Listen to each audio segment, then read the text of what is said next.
Good evening. Justin, could you please give the invocation this evening?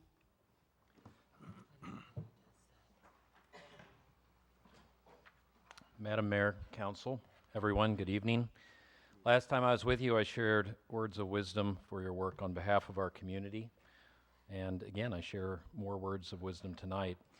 Blessed is the one who finds wisdom and the one who gets understanding. For the gain from her wisdom is better than gain from silver, and her profit better than gold. She is a tree of life to those who lay hold of her. Those who hold her fast are called blessed. Would you please pray with me?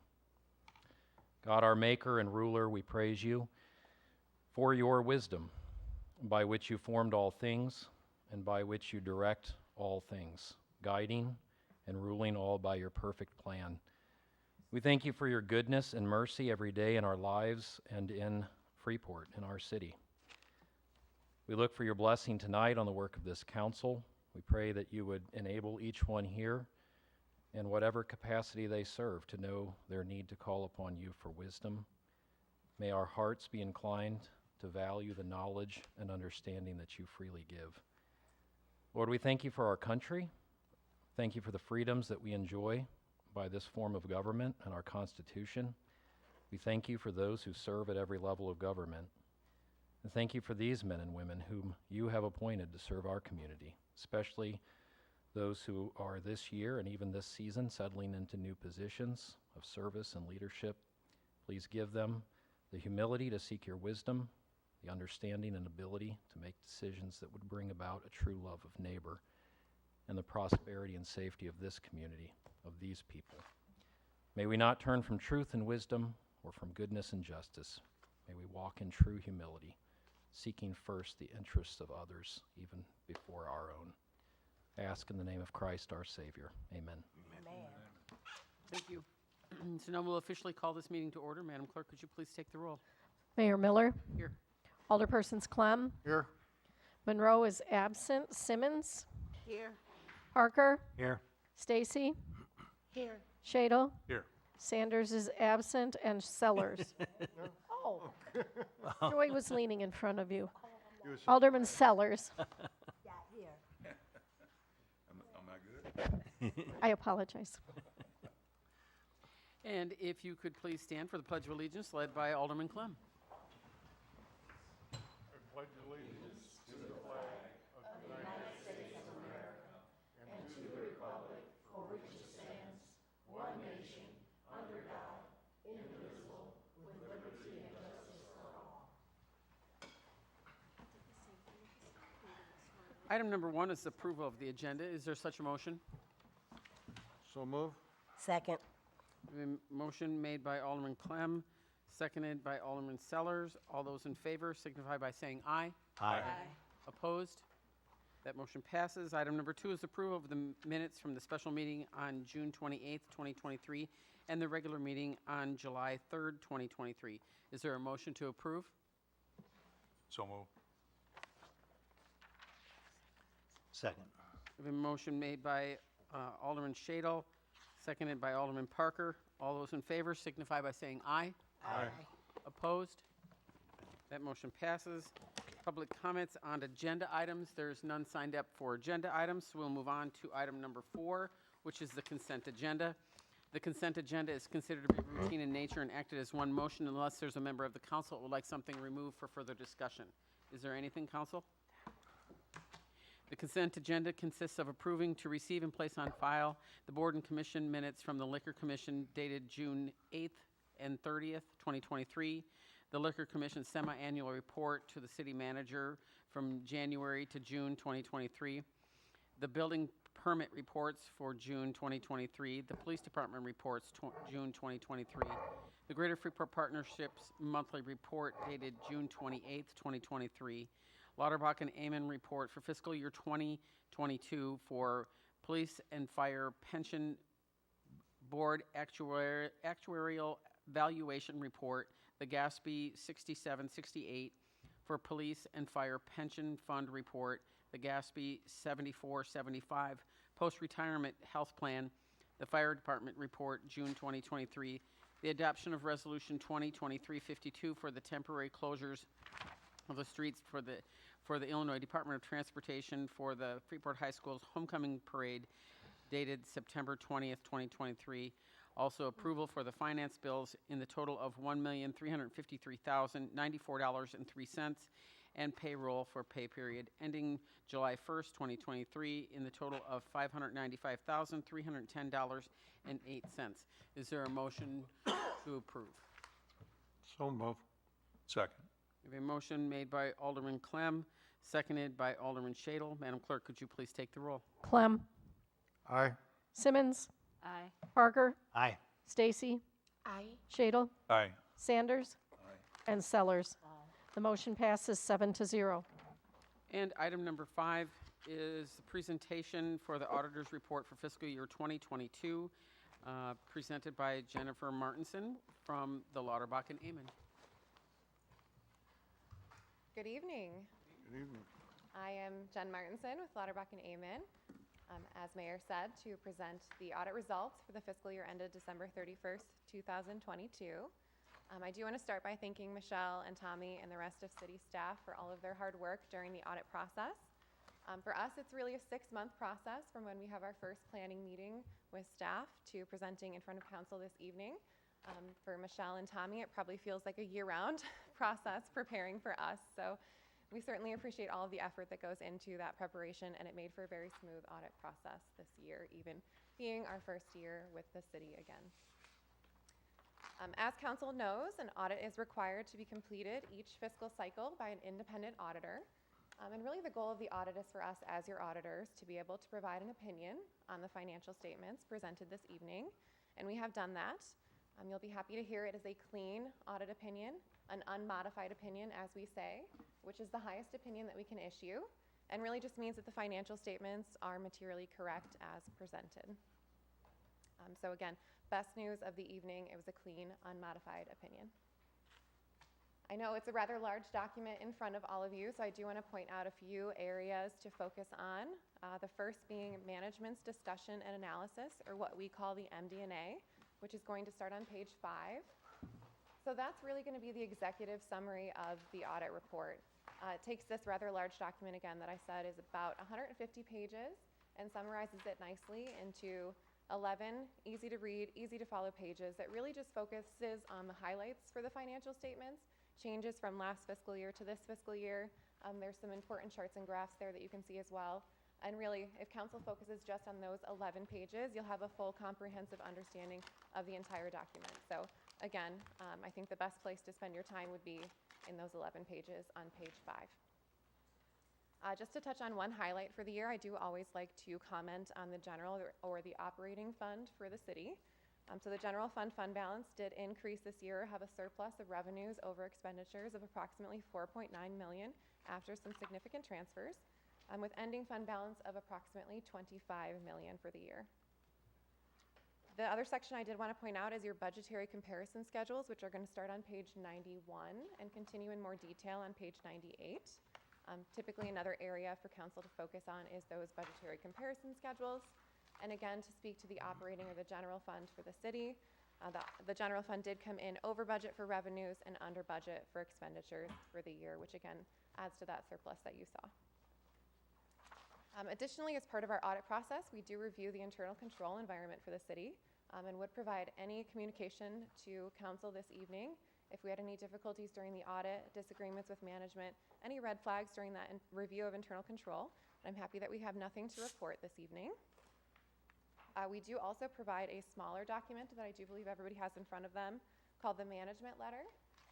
This is additional communication just to management and to council, just for any updates on standards that are coming up that we are required to comply with, as well as any recommendations for best practices that came about during the processes.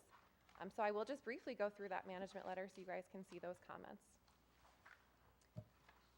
There are 2 statements that are coming up for the Governmental Accounting Standards Board, or GASB, that we are required to implement next year. We will work closely with Michelle on those comments as well to make sure that we can work together as a team to get them implemented properly.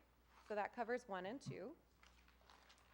Number 3, again, just communication to council that there are funds not in compliance with the fund balance policy that was approved by council. So you'll see your grant, your pre-disaster mitigation grant and landfill closure fund listed there. Additionally, number 4 is just a best practice policy for having a formal outstanding check write-off policy. I know staff does have procedures in place, so our recommendation was to just have that more formalized into a policy. And then 5 and 6, again, more required communication to the board or to the council, just to let you know that you had 2 funds over budget, and then also 2 funds with deficit fund balance or net position. So again, as I mentioned, a huge thanks to city staff for all of their hard work during the process. It's definitely a team effort, so we appreciate everything that goes into that. And again, a clean audit opinion for fiscal year 2022.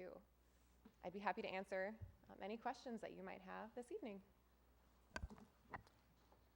Go ahead, Jay. You go first, Al. Alderman Sellers. Okay. Madam Mayor. I would just like to know why, what was the reason for these ones that were in compliance and were in deficit? The ones that I read, the landfill, wasn't it one with the library and the fire capital improvement? What were those reasons? I'll ask you. Right, that's probably a better question for, yep. Okay. City Manager. I'd like to highlight the memo provided by Director Michelle Richter. It discusses all the those various items that you mentioned.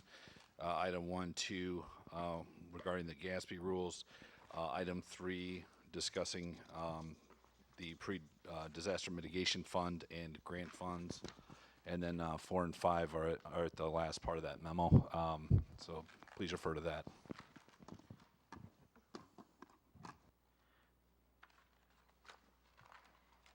Alderman, Madam Mayor. Oh, I guess I wanted to ask him. you want to follow up? Yeah, Sure. I just want to kind of ask him, I guess I didn't understand, I'm not an accountant, so I didn't understand what you were talking about, Rob, on me to look at the GASB and all that kind of stuff. Where did you tell me to look to get a better understanding on the balances and the ones that are not in compliance? Ms. Sellers, the memo provided by Michelle Richter, the This finance book director. right here? This book? No, Oh, no, okay. the memo provided with it. Oh, okay, yeah, that's. That details out those changes, or those differences. No, this is what I got with that review form. That's what I'm, oh, okay, thank you. Alderman Clem. Yes, if I could. Just a couple things. Number one, I think great job in the audit. I spent a lot of time going through it, and I hope all of us do before we start the budget cycle, because there's a lot of very interesting information in there. I noticed a lot of things referring back to notes, and when you grab a hold of it, start on page 35 and start reading the notes of some of the things of the city, so you get a more understanding of it, as far as retirements, cost of or pensions, cost of pensions, cost of the debt, all that kind of stuff.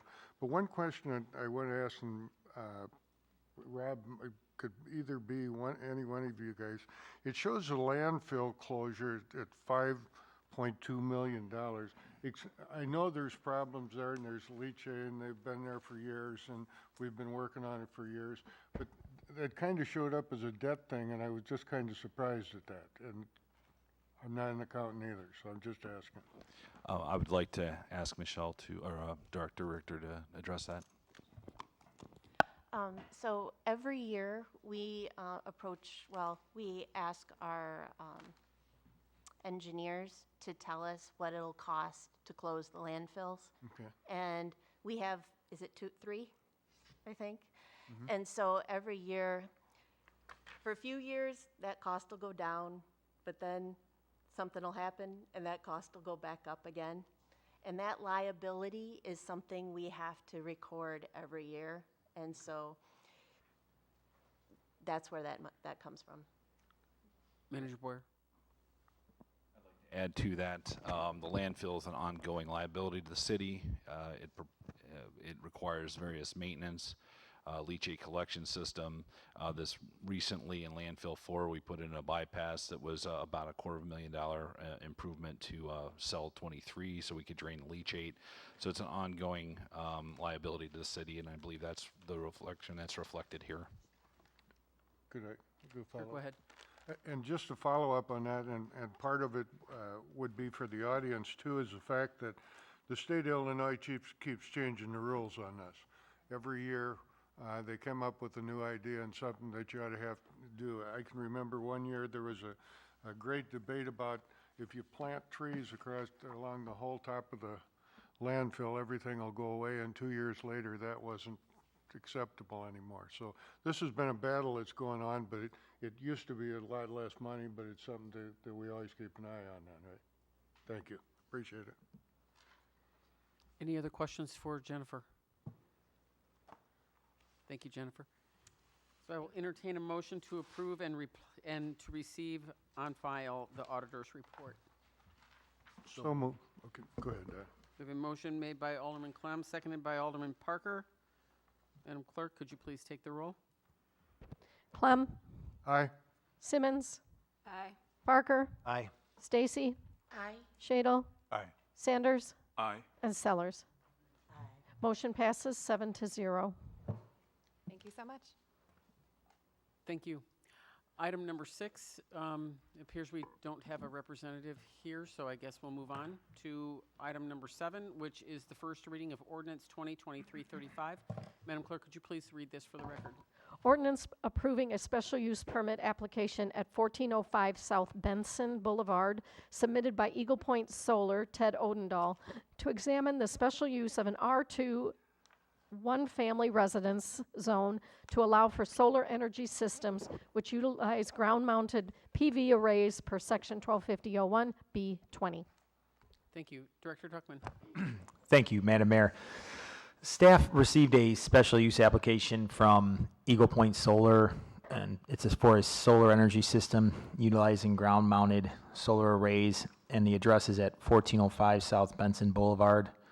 And our zoning code requires that the residential zoning districts, if you're going to utilize solar energy and it's going to be ground-mounted, you have to get a special use permit. And so essentially what's going on here is the petitioner is looking to install a 19 by 14 foot solar panel on the, in their backyard as opposed to on their roof. And in their application stated that it's going to be installed at 30 degrees, which would allow it to be installed at the proper height. And also, I wanted to mention that the property owner has 1.9 acres of land, which is quite a bit more than most people in town, and that this is only going to take up less than 1% of the total lot area. And so, which they have 258 square feet, they could go up to 625 square feet if they were approved. So staff had there was a ZBA hearing on July 13th, and it was recommended for approval with a vote of 5-0. July 13th, there was also a planning commission meeting, and they recommended approval with a vote of 5-0. And in line with the recommendations of the Zoning Board of Appeals as well as the Planning Commission, and in reviewing our standards for granting special use permit, staff recommends moving this on to the next meeting. Thank you, Director Tuckman. So according to the rules that we learned last week, in order to have this discussion tonight, we need to have a motion on the floor.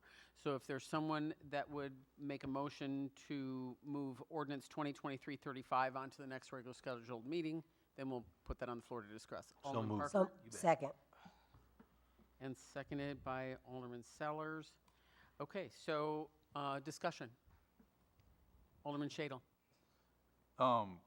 Without having to get the trigonometry calculator out, how high is the high end of this gonna be? So the way it's constructed, it's looking like it'll be right around 9 feet. The top of the I-beam, and it's going to be a triangle. It looks like the top of that triangle will be 9 feet approximately. Okay, and one more, please. Which part of his yard is this? It's going to be practical terms, it's the backyard. So if you know the property, you can, it's actually, it's an interesting property because the front of it doesn't look like it would be as big in the backyard, but it's quite a large backyard, rear yard, and that's where it's going to be, is in the rear yard. Sure, go ahead. That would leave it relatively hidden from traffic then? It should be hidden from most people. I'm sure if a neighbor wanted to look at it, they could probably find a way to look at it. We didn't, I'll make note that we had, there was 0 people against it. There was nobody showed up to testify against the project. None of the neighbors showed up. Thank you. Alderman Stacy? Has anyone in Freeport ever done this before? They have, yes. In my time here, there was a church that did off of West Stevenson. Just name eludes me right now. There's a church off of West Stevenson that has done a project that was actually bigger than this. Go ahead. Is there any danger being underground? What is it doing to our underground? I think there's going to be minimal danger to underground. When you're talking about trenching underground electric, it's a common practice. It's going to be, I think you might be, I don't want to confuse the situation here either. We're talking about if you drive by and you see a solar panel mounted, driving by and you see a solar panel, that's what this petitioner is doing, is they want to put up one solar panel in their backyard. And then, yes, they are going to trench in their own backyard underground electric. And so I would actually argue that on our bigger solar, when we do bigger solar projects, we require them to be underground because it is safer. The other option would be to run the electric overhead, which can be dangerous. So this is no danger to the public? I don't see danger. I see no major danger to the public.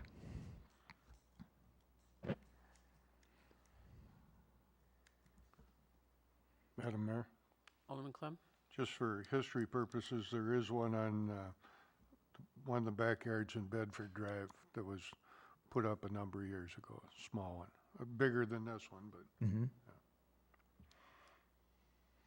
Okay. If there's no further discussion, Alderman Sanders? Sorry, Mayor.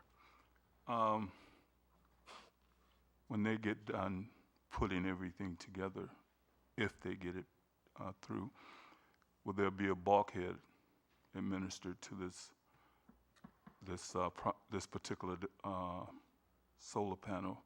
Will there be a bulkhead to stop its travel, its electrical travel? Will there be one in place? If everyone in this city desire to have one of those solar panels, will there be a bulkhead? That's how I wanted to put it. Okay, so you're For asking, safety sorry. purposes. Sorry, for safety purposes. Well, I will tell you that this will be inspected, it will be installed by a licensed electrical contractor, and it will be properly inspected. So what the requirements are to code will be done, just in any project we have every day. So whatever the requirements are, I can assure you they'll be done. Okay. Alderman Parker? Just to add to what Alderman Clem said, I believe we approved one a year ago or so out on the end of Marvin Lane. And that one went in with no problem, and I know the family, I can't think of their name right now, but they're having excellent use of it.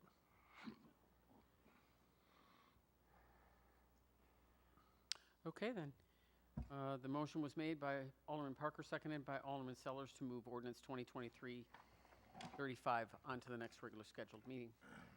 Move on to item number 8, which is the first reading of ordinance 2023-36. Could you please read this? Ordinance approving a special use permit application at 519 Northwest Avenue submitted by AWM Investments to examine the special use of a B2 limited service business zone to allow restaurants, taverns, packaged liquor stores, and any other establishment the sale of alcoholic beverages for consumption on or off the premises per section 1252.01B11. Thank you. Director Duckman. Thank you, Madam Mayor. Staff received a special use application from AWM Investments, which is Phil McDermott, for a restaurant selling alcoholic beverages at 519 West Avenue. This property is currently the B2 business district, and per city code, they must apply for a special use permit as a restaurant that wants to serve alcohol. The subject property that we're talking about, it was previously Don's Oasis and the Oasis, and the petitioner plans to open a restaurant serving alcohol, which would require this special use permit. This special use permit was heard by the Zoning Board of Appeals on July 13th, and it was recommended for approval with a vote of 5-0. The Planning Commission also reviewed this application on July 13th, and they recommended approval by a vote of 5-0. And in line with the Zoning Board of Appeals and Planning Commission, as well as reviewing our standards for granting a special use permit, staff recommends approval of the petitioner's request. Thank you, Director Duckman. And according to this report, is there a motion to move ordinance 2023-36 onto the next regular scheduled meeting? So move. Second. We have a motion made by Alderman Sellers, seconded by Alderman Parker. Discussion. Alderman Stacy? What is the name of this restaurant? Well, currently, it's vacant. I don't know if I know the owner has a 312 Beef over on West Avenue on the other side of town, and I know that, I'm not sure, and I don't want to give away his plans if he's going to call it 3122 or what his name is, what the name of the restaurant is, but he hasn't given me the name of the new restaurant yet. I just don't know, honestly. But I know he has several years of experience operating restaurants. Go ahead. I just don't know, how do you give license or permission to something that you don't even know the name of? I mean, aren't you limited to just that one business? Well, oftentimes, you're going to have a name of a restaurant, but the LLC that owns it is completely different. Like, I believe Taco Bell is owned by Yum Foods. So I'm imagining it's a situation like that where you have an LLC and then he hasn't decided yet what the name of his restaurant is. He just hasn't told me yet. What he has stated is that he is intending to do something similar and build on the success that he has at his 312 Beef store.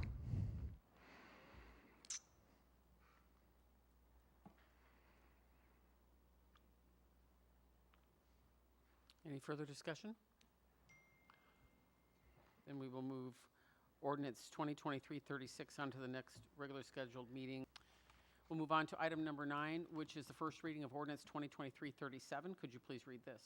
Ordinance approving a zoning map amendment at 8 to 16 East Main Street, submitted by Rodell Zuber-Buehler, doing business as Chicago Port Authority, to examine the proposed zoning map change from a B1-2 general retail business to a B2 to limited service business.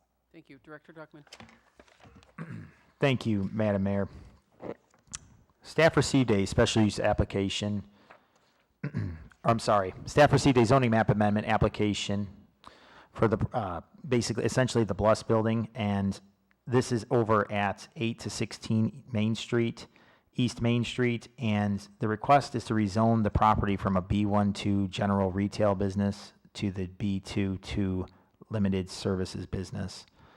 Now, the petitioner is requesting this zoning map amendment to allow them the ability to develop the location's second and third floors into a ballroom as well as hotel rooms, and it is part of it is part of their future boutique hotel known as The Exchange.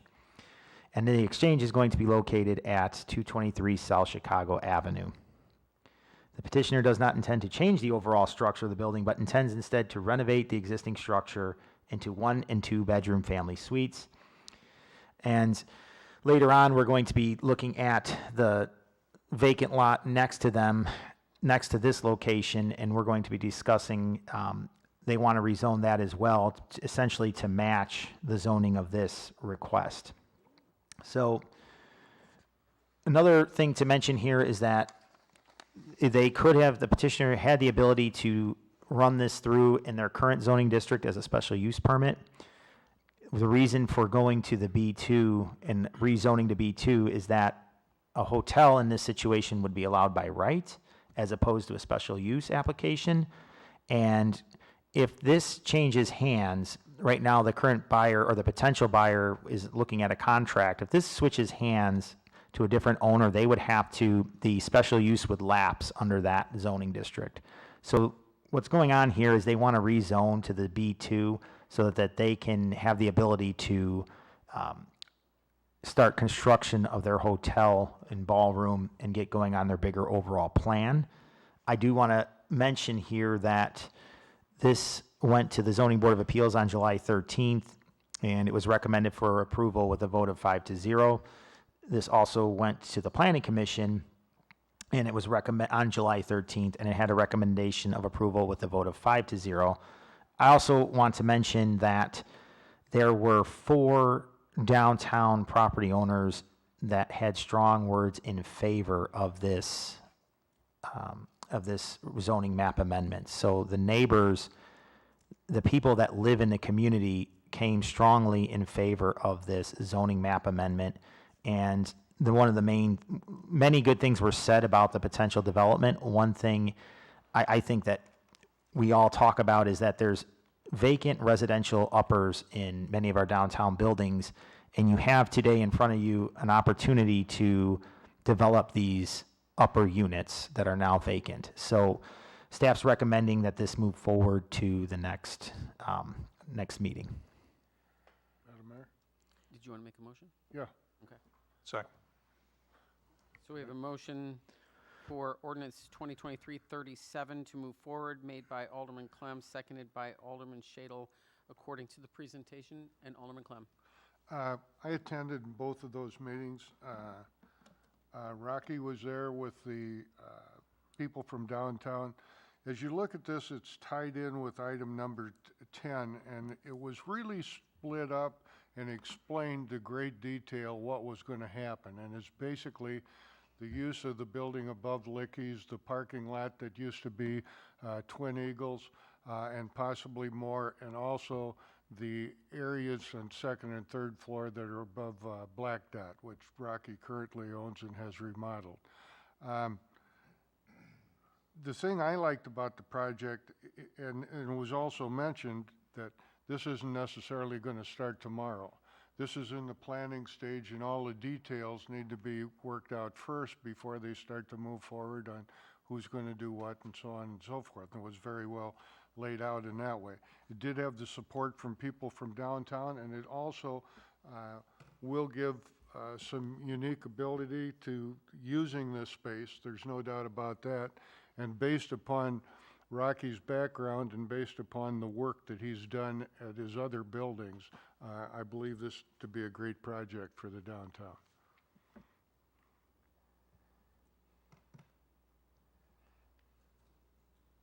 Alderman Stacy. I think I could appreciate a little more time to go down and look at this.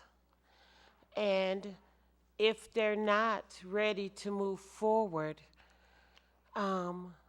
what is the hurry on us voting on it now? Director Duckman. I would say that oftentimes when you're under contract as a potential buyer, they'll say pending zoning or, pending zoning approval. So when you're looking to borrow money and you're talking to investors, they want to see that you have the zoning in line. And so that's why I would say that, we're here today to, the recommendation of staff is to move it forward. We did publicly notice the hearing. It was publicly noticed. There were several people who did attend. So I stand behind, my recommendation that, and can certainly answer more questions about the zoning change, but I do stand behind moving it forward to the next meeting. So this is totally a zoning issue. It's not a business issue. It's zoning only. It is zoning. It is a zoning issue. Yes, it's a zoning recommendation. Alderman Sellers.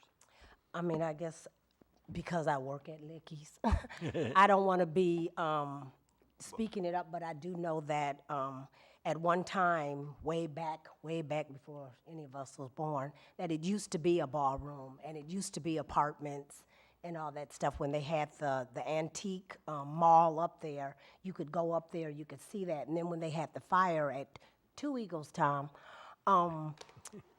that's what caused a lot of had to stop doing the antique mall and stuff. So they own all the buildings, they own it anyway, and they're just trying to combine it. Is that what?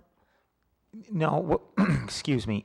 I just I don't want to confuse that point about the combination yet and go down in the weeds, but I can. What's on the table today is they want to develop a hotel and a ballroom, and they have a plan. It's that they need to change the color of the map from a B1, and it needs to it needs to be called a B2 business district, which would allow them to put the hotel in there, would allow them to construct the hotel. And it's currently vacant. You know, if we don't approve this, we would be essentially waiting for another plan that would fit, and that's a large space. Alderman Parker? Just to answer what she was stating, we don't have another meeting for 3 weeks, and this goes to our next meeting, so we would have 3 weeks to go down and take a look at it before we would actually vote on the final one. So, thank you. Alderman Clem? Yes, and I was just going to bring up also, and at that meeting, if for some reason somebody wanted it to be tabled or looked at differently or something, that could be done. I think that the thing that you mentioned, Director Duckman, that was the important thing is the biggest part of this in the B11. It means if the project was developed and it wanted to be sold, okay, it wouldn't have to go through this whole motion of coming to the council and do that. It could be sold and some individual could take it over. That's the main reason lots of times from switching.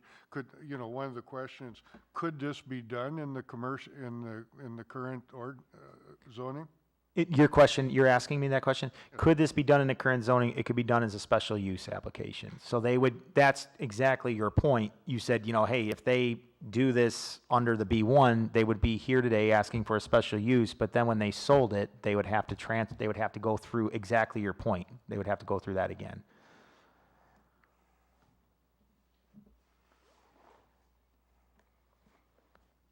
Okay. Then we will take the motion of Clem and Shadle to move forward to the next meeting. And we'll move on to item number 10, which is the first reading of ordinance 2023-38. Would you please read this?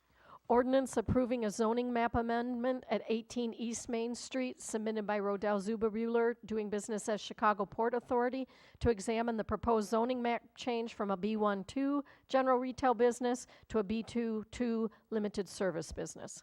Director Tuckman. Thank you, Madam Mayor. Staff received a zoning map amendment for, 18 East Main Street, which I just want to reiterate here, this is the vacant lot next to the Blust building. And to kind of go over this, just to summarize it quick, they're actually two separate parcels, and we just went through and discussed moving forward the other building to the west, the Blust building, and moving that forward, changing its zoning. We also, or the petitioner has requested to take the vacant lot and change its zoning to B2. So that is the petition before us currently. And so this went to the Zoning Board of Appeals July 13th. It was recommended for approval with a vote of 5-0. It also went to the Planning Commission on July 13th and was recommended for approval with a vote of 5-0. And again, want to state here that there was 4 people came and testified in support of this petition for a map amendment. And in staff, in line with the recommendation of the Zoning Board of Appeals as well as Planning Commission, and in doing a thorough review of our standards, staff is recommending approval of this map amendment, or recommending to move this forward to the next meeting. Madam Mayor, Alderman Clem? I make a motion to move it forward. Second. We have a motion made by Alderman Clem, seconded by Alderman Shadle to move ordinance 2023-38 on to the next regular scheduled meeting. Discussion. Then we will move on to item number 11, which is the adoption of Resolution 2023-53. Could you please read this? Resolution approving purchase of second ambulance. Thank you. Chief Miller. Thank you, Your Honor. The fire department presently has 3 ambulances. 2 of them are frontline and run full-time, and the third one is our reserve ambulance. So we are recognizing that these ambulances are all having excessive wear, excessive use. For example, last year we ran just short of 6,500 calls. 81% of our calls are EMS ambulance-related calls. So with that, last year we received a Assistance to Firefighters grant, it's called AFG grant from FEMA, the government, which agreed to pay for the cost of 90% of one ambulance, which has been on order and placed with Lifeline Manufacturing. After we received the grant, I was given the direction to go ahead and order the second ambulance. So the city would pay, Fire Improvement Fund would pay for one, and the federal government would pay for the second. So going through my records as we are moving along with chassis coming in, the grant ambulance being manufactured currently in Iowa, I recognize that previous council, did not take formal action on approving the purchase of the second ambulance. So back in September, 2 ambulances were ordered. The chassis are built. The one chassis has been sent to Iowa. So before you this evening is a request to approve a resolution to go ahead and authorize the purchase of this second ambulance, which was already ordered. The other 2 ambulances that we're currently using frontline, one is a 2015 Ford ambulance, the other one's a 2016 ambulance. So both of them are showing signs of excessive wear and tear. The traditional lifetime of an ambulance is around 5 to 7 years frontline, and then it gets transitioned down to reserve status. That preserves the life of the vehicle. It provides us a backup if we have any mechanical issues and gives us time to save and plan for replacement vehicles.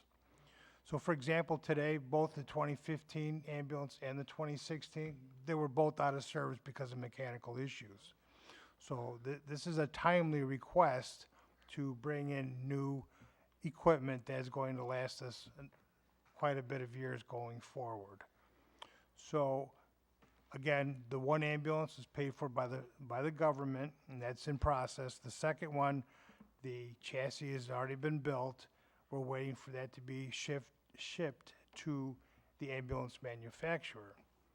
So in the fire department budget, fire improvement, there's money in this year's current budget to cover that ambulance. And we already know what the purchase price is. We're coming in substantially under budget. And I'm coming to you essentially after the fact, seeking approval to go ahead with this second ambulance. Thank you, Chief. Is there a motion to adopt Resolution 2023-53? I would, I make, go ahead. I just said so moved. Okay, so we have a motion made by Alderman Sellers, seconded by Alderman Shadle. Yes. All right, discussion. Alderman Sellers.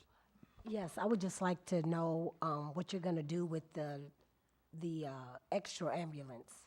So what our plan is, as you may know, that we also, the deputy chief wrote a grant application for a SAFER grant, that's for staffing. So we applied for federal funding for 9 more firefighters. And they'll cover that 100%, including legacy costs, pension obligations, and so on, for 3 years. Those 9 people would represent putting a third ambulance, full-time ambulance in service. Our call volumes are such that we cannot manage the demand with only 2 ambulances in service. So to answer your question, having 2 new ambulances coming in and then 2 older ambulances, we would have a third ambulance in service full-time, and then that 4th ambulance would be our reserve. The one we would be surplusing is 20 years old, and it's given us good service, good life, but it's worn out. There's not a straight piece of metal on it. There's rust through and through the frame, the body, and I'm sure some of you have observed that vehicle. So this is a timely purchase, a conservative expenditure. we looked at 3 different makes and models, and from the one we're proposing to the highest one, there's $98,000 difference, all similarly equipped. So with your support, we can go ahead and continue on with this journey. Alderman Stacy? To my understanding, you said that the funds would come from the fire improvement funds? Yes, that's correct. Why not the motor fuel funds? Because the fire improvement fund is set up for capital items for the fire department. And you'd be interested to know that this ambulance purchase would be funded by Medicare, Medicaid, private insurance, and non-residents requesting ambulance transport. So this would not be put on the taxpayers' backs. This would be self-supporting with its use. Thank you.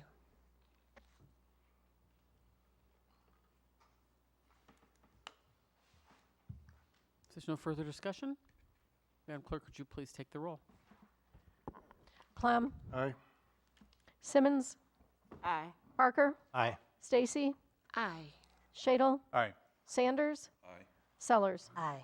The resolution is adopted 7-0. Item number 13, I'm sorry, wrong again. Item number 12 is reports from department heads. Finance. Nothing this evening, Your Honor. Thank you. Thank you. Community Development. Nothing tonight, Madam Mayor. Thank you. Communications. Yeah, I had 2 things very briefly. First is that we had a booth at the Tuddy Baker Fest, and in place of our staff on the street, as we've done in the past few years, we decided to do a community engagement opportunity at that festival, and we actually engaged with about 160 residents, which was far more than our staff on the street engagement, and a majority of those were young families, so a demographic that we haven't been able to reach before. So I believe that that was a really successful community outreach opportunity. And speaking of that, we will also have a booth at the Stevenson County Fair in the large commercial building on Tuesday, July 25th. So please stop by and say hello. And also, just a reminder that we have Code Red notifications, so feel free to sign up for Code Red notifications, which allow for you to receive information like major closures, road closures. For example, a few weeks ago, there was a tree down on East Stevenson. So that was an example of when Code Red was used, where text messages, phone calls, emails were able to go out and reach more residents rather than just relying on social media, because we have to understand that not everybody has internet. So we're able to reach them through their mobile phones or through their landlines if they have that. And also you can get weather alerts, boil order alerts, and you can find the sign up on the front of our webpage at cityoffreeport.org under the interactive resources. All it takes is just for you to input your phone number or email or however you'd like to be contacted, and you can receive those notifications. Thank you. Thank you. Fire Department. Thank you, Your Honor. I'd just like to thank the council for their continued support with the fire department, our needs. It's much appreciated, and we're grateful for that. So that's all for this evening. Thank you. Police. I have nothing, Your Honor. Thank you. And Library. Thank you. I just wanted to let you know tomorrow we are going to have our HVAC assessment at the library. I just told you I'd keep you updated as that's moving along, so it's tomorrow. Thank you. IT. Thank you. And City Manager. Thank you, Your Honor. A landmark settlement has been reached in the multi-district litigation involving 3M Company and the contamination of drinking water with PFAS or PFAS. The proposed class settlement, ranging from $10.5 billion to $12.5 billion, will cover the cost of water treatment for public water systems in the United States. A special master and claims administrator will oversee the allocation of settlement funds. Phase 1 members will receive $6.875 billion, while Phase 2 members will receive an allocation ranging from $3.625 billion to $5.625 billion, depending on various factors. Freeport, due to its swift action and role as the class representative, will receive a class bump in the settlement. This means that Freeport will receive priority in the allocation of funds and filing claims ahead of the settlement date. The staff members will be attending a webinar conducted by Napoli Shikolnik within the next 2 weeks. The webinar will provide additional information about the settlement and offer an opportunity to have any questions answered by representatives from the law firm. Thank you, Your Honor. Thank you. Just wanted to reiterate, I think it was Alderman Parker said about the next 2 Mondays, we're not meeting. There's 5 Mondays this month, so enjoy your next 2 Mondays off. And just a reminder that the Stevenson County Fair starts next Tuesday, and it runs through Saturday. So lots of great events happening that entire 5 days, and you can go to the Stevenson County Fair website, and you'll be amazed at how many things there are to do at the fair this year. So just wanted to throw that out there. So next would be new council announcements. Alderman Clem. Yes, I'd like to announce that on Tuesday, the 25th, there will be a neighborhood watch meeting for the First Ward or anybody who would like to attend at Schwartz Chapel on Park. On Park. I will not be able to attend the meeting, but in my place will be Alderman Shadle and Alderman Sellers, and our city manager, Rob, will be there. Please bring forward your questions or anything you might have for them. I'd really appreciate it. Also like to, if you would, pass on any input you have on capping gaming in the city of Freeport. I'd appreciate that, and you can also email me that regarding that. Also, if I could, I received a note from contingent that asked, could we get a report on what we're applying for as far as grants and what's on the board, what we've had access at, because she was asking about a couple different ones. One of them was the solar one of them was the Inflation Reduction Act, so on and so forth, just so we're kind of up to snuff in case somebody asks us. I appreciate it. Yep, I can do that. Thank you. Thank you. Alderman Simmons. No, I don't have anything. Thank you. Alderman Parker. No report tonight, Earl. Thank you. Alderman Stacy. I have a couple things I would like to share. For the record, yes, I did receive an email April the 6th stating congratulations and happy Easter for Mayor Jody Miller. I also received a text inquiring why a certain topic was voted down. Not knowing who it was from, I asked the question, and the response was Mayor Miller. I should not have to explain my reasoning for voting the way I did, so I didn't. This administration wants us to be in compliance with their standards, their laws and their rules, not the Roberts rules. They want a government that asserts control over the lives of the people, its citizens.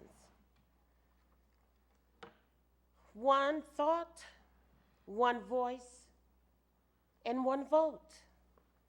However, I can and will assure you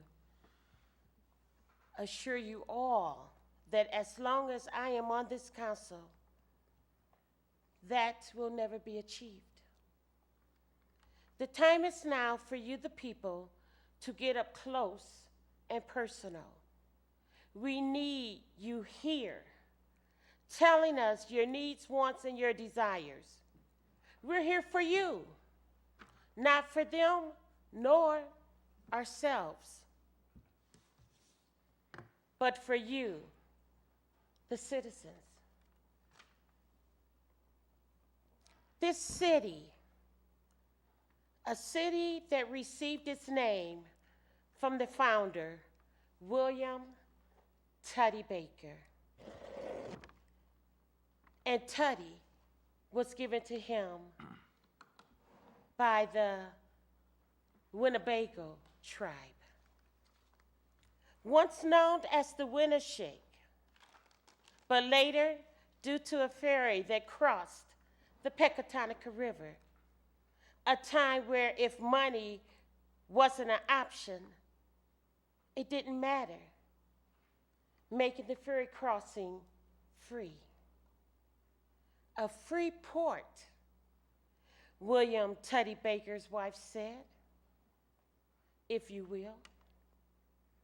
And now known as Freeport, Illinois. And that's with a big F and a pretzel, not to get it twisted. Help me, help us. Alderman Shadle?